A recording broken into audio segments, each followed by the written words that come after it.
Good morning. So the last clips you've seen there were the food shop, and that was about as interesting as the rest of yesterday got. So yesterday I had to catch up on pretty much Tuesday and Wednesday check-ins because I was traveling all day Tuesday, so got none of them done there.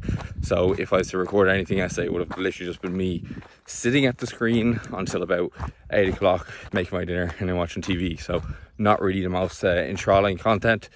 So at the moment I'm just out for my morning walk. It is 10 o'clock over here, but that'll be 9 o'clock Irish time. I'm trying to keep on a similar enough schedule. So yeah, one of the reasons that I suppose we came over here is like, well, first of all, like, you know, it's nice weather, so that's nice. Makes it easier to get steps in when the sun is out pretty much every day. Now bear in mind I'm pretty much going on a much longer walk now, first thing, purely for the fact that it is absolutely roasting during the day. So like after the gym yesterday, probably like mid-30s, and that's just a little bit too hot to be on it for a walk in.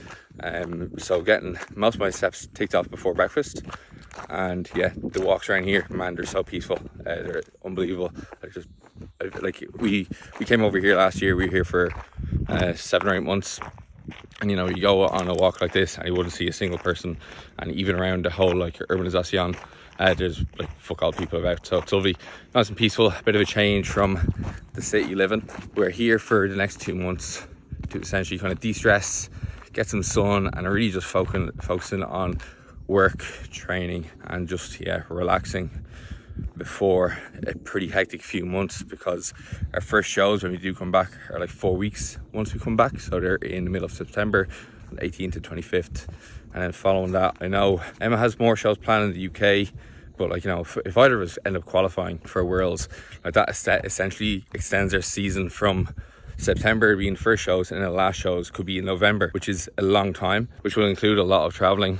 So there will obviously be the intra-country travel in Ireland, or inter-county, and then as well there'll be plenty of trips over to the UK because Emma has some shows here. I might decide to do some shows over there, never know. Like if I'm in competition shape, I may as well do a few more, because realistically I'm not going to do another natural bodybuilding show for, you know, 3 or 4 years at least. And then there'll be potential trips over to Hungary, I think is one of the European Championships is on, and then there's going to be 2 competitions in the States if we get that far. So that'd be kind of the plan, just training over here. So this week I have started my new bodybuilding split, so I will probably show you today's training. Today is going to be a leg day. So the way my training is running at the moment is I have legs, upper push, legs, and then we have upper pull tomorrow, and then we have a full body day on Sunday. So the structure is kind of similar to what I have been doing, but it is still different as well. So I'll bring you through that session by session. That's pretty much it. I'm going to enjoy the rest of my walk, and then I will probably catch up with you in the gym. Buenos dias, muchachos. So this is the first day of the new training program that I am recording. So this session is legs.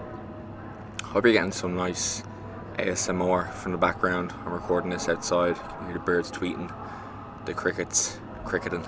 So first up is deadlifts. So keeping these in.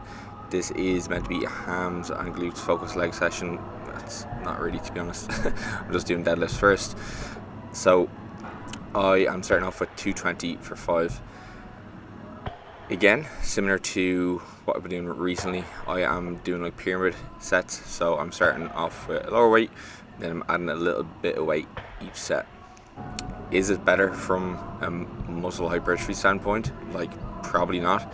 The main reason I do it is because personally I get really bored when I am just using the same weight for every single set. So I kind of like to have one set that I'm working up to, which is going to be quite hard. Middle set is going to be moderately hard. First set is kind of easy, you know.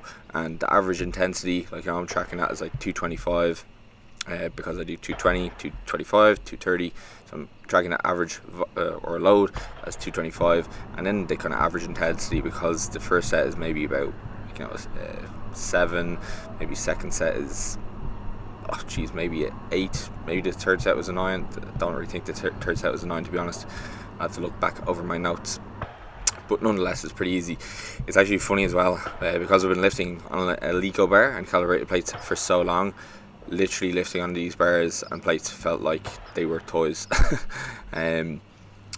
I am just an elite snob nowadays, you know. That's what abs has done to me. Next up is belt squat. So performing 4 sets here. It took me a while to kind of get used to the actual kind of setting I should have this on to get an appropriate depth. I'm really trying to have some kind of quad focus here, so really focusing on pushing my knees out as I drop down towards the bottom. Much prefer this belt squat to the one they have in abs.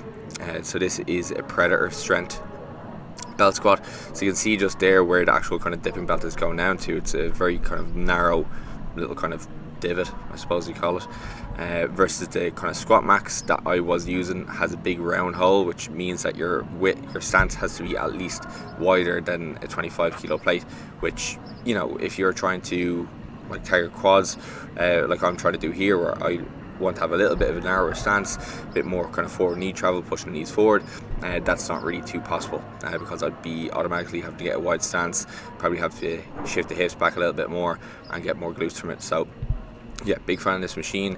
Yeah, as I mentioned, it did take me a while to kind of get to figure out the actual kind of setting I needed to achieve a decent amount of knee flexion at the bottom, but like, you know, nonetheless, I very much enjoying this. I'm looking forward to progressing it. 100% for the first week. I don't think that's too bad. No knee sleeves, not really bothering to use knee sleeves on the likes of this just yet, because the weight isn't too heavy, to be honest. So next up is line hamstring curl. So I am utilising this because during the week I already do a seated hamstring curl, which is going to tackle the hamstrings in the mid to lengthen range, similar with my stiff leg deadlift earlier on in the week, same again. However, when you're doing the line hamstring curl, you're going to be challenging the short head of the bicep femoris a little bit more accurately. So if you see me when I'm doing my side shots, or see somebody do a side chest and you see the kind of hamstring hanging, that's generally what happened. That's generally the result of having like well-developed biceps femoris. The way I like to think about doing like a line hamstring curl is I think about like your tibia or lower calf region is going to be like your forearm, and then your hamstrings are like your biceps, so as if you're doing a preacher curl. So similar to that, what I'm thinking about here is I'm thinking about pressing my quads down into the actual kind of pad as hard as I can, which is going to help to brace my lower body. With my upper body, I have my hands grabbed onto those handles as tight as I can. I'm thinking about crunching my rib cage down and contracting my abs as hard as I can. You don't want anything to be loose here, okay? The only thing that should be moving is that knee joint, and everything else from your knee joint upwards should be locked firmly onto that pad. If you're loose, you're probably going to shift some weight onto your lower back, and you probably won't get as much out of the exercise in terms of directing stimulus towards your hamstrings. So I did three sets, I believe, on the hamstring curl, and now I'm into 3 sets on the leg extension. So again, similar to the hamstring curl, I'm making sure that pivot point is in line with the knee. And again, the only thing here that we're looking at moving is going to be knee joint, right? Me kicking out against that shin pad. Again, shin pad, like, you know, trying to get it up close enough to kind of mid shin level. That's as far as that shin pad will go. It just make the actual kind of turning effect a little bit easier as I kick out against the pad. It may reduce a little bit of kind of forces at the knee, like forces that we don't necessarily need. And then with my upper body, again, everything from the knee upwards is going to be completely locked. So I'm pulling myself down into that seat.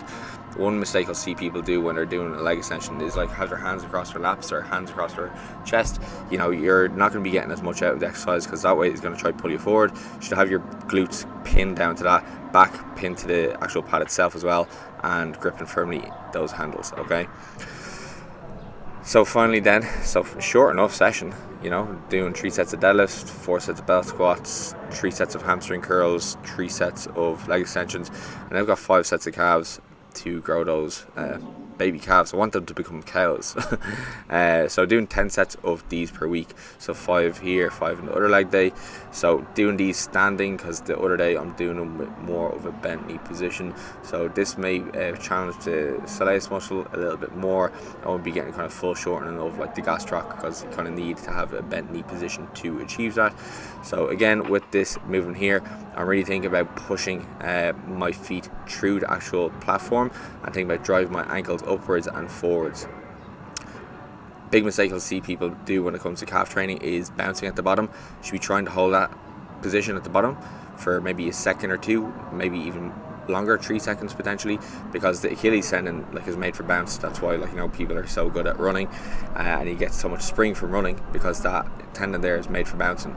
So if you are bouncing out of that position, you're probably not going to be getting as much stimulus towards the calves. So do a slow eccentric, so lowering phase, pause at the bottom, and watch your calves grow. So finishing up training with a little bit of posing for you. Alright, so trying to get in as much practice at this as I can within reason. So probably doing about 3 sessions per week where I am practicing posing after. So going just through all the mandatory poses. So the front one I do is, the first one I do front relaxed, do the side symmetry poses. So these are called symmetry poses essentially, okay? So you're looking at like, you know, that X frame that you're trying to create, okay? From, you know, the upper half down to the lower region, not necessarily symmetry side to side. It's more so about kind of developing some kind of X frame, making yourself look wide. So I'm getting better at these. The quarter turns are probably the ones that were the hardest for me to kind of get grips of. While the front relax, I think the front relax and then the back pose, I think I am a little bit better at. Now you can see, like, while I'm getting leaner and these poses are looking better, like I still have a bit of body fat to lose. You can see like my upper half is getting quite lean, but my lower half, like my quads are kind of getting a little bit more diced. You'll see around the back of my legs, like there's still a lot to come off there. And now obviously lighting plays into that, but then again, look, I don't want to be relying on lighting. I can see in my own skin in 3D that I have more body fat there to lose. I did get my body fat tested a long time ago, could have been 3 years ago, on DEXA, and my body fat storage pattern is more of a gynoid pattern, so that'd be more of a kind of female body fat storage pattern. So I don't really store much on my center mass, so that is a kind of typical male body fat storage pattern around your stomach, which I mean is a negative for health consequence really, because if we are storing more of our body fat abdominally, like, you know, there can be more visceral fat, so fat that's underneath the skin and in around organs, which can be worse for health overall. That's what you see when you see lads who have like a beer belly. They probably have a lot of visceral fat, which is kind of fat in and around the organs, which is, you know, probably something you want to sort out, because that's going to be very bad for your health if it is there for a long time. So yeah, having a, like, you know, more gynoid storage pattern, like, you know, well, maybe feminine, it's definitely better long term. But anyway, it's annoying me at the moment because I have fat legs and I need to get rid of them. So yeah, this was my posing on this session. So we will be recording, as I mentioned, 2 videos per week, one on nutrition, kind of prep updatey kind of thing, maybe other kind of topics if I think about them, and 1 training video per week. So hope you enjoyed this leg session. Hope you enjoyed my little kind of ramble there around body fat. And yeah, that's pretty much it. I'll chat to you in the next one. Make sure that you like, comment, share, subscribe, all that kind of stuff. I'll chat to you in the next one.